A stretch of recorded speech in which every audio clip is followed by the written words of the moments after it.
A reading from the Holy Gospel according to Matthew, chapter 21, verses 23 to 27. The passage is taken from the Message version of the Bible. Then he was back in the temple, teaching. The high priests and leaders of the people came up and demanded, "Show us your credentials. Who authorized you to teach here?" Jesus responded, "First, let me ask you a question. You answer my question, and I'll answer yours. About the baptism of John, who authorized it? Heaven or humans?" They were on the spot, and they knew it.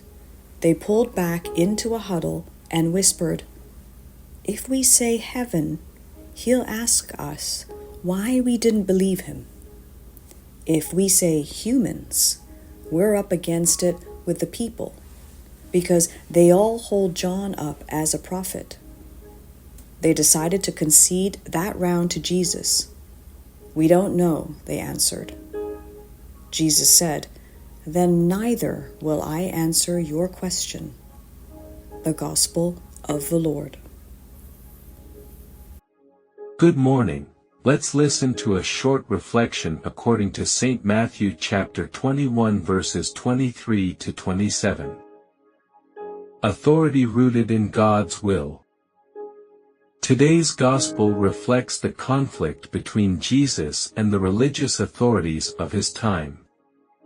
These leaders questioned his authority after he cleansed the temple, seeking to discredit him. Their obsession with control blinded them to God's truth, leading to their ultimate rejection of Jesus.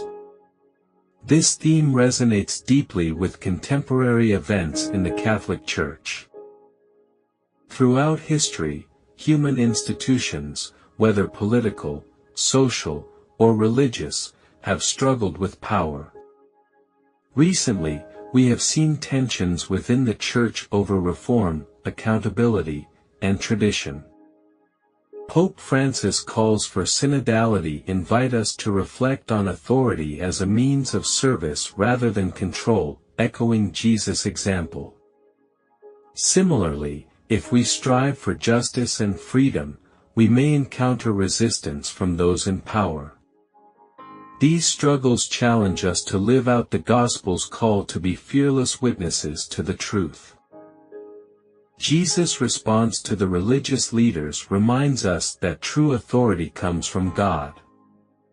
By asking about John the Baptist's mission, he exposed their dishonesty and fear of losing power.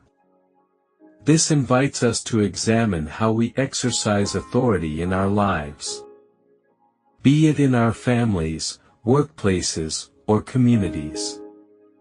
Do we lead with humility and service, or do we seek to dominate? As we navigate today's complex world, let us find courage in Jesus' example.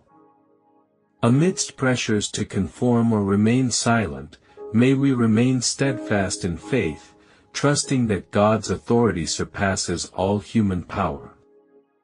Let us pray for the Church and society, that we may seek God's will and serve the common good. Teach me your paths, Lord, guide me in your truth, in Psalms chapter 25 verses 4 to 5. May we always walk in the light of God's authority,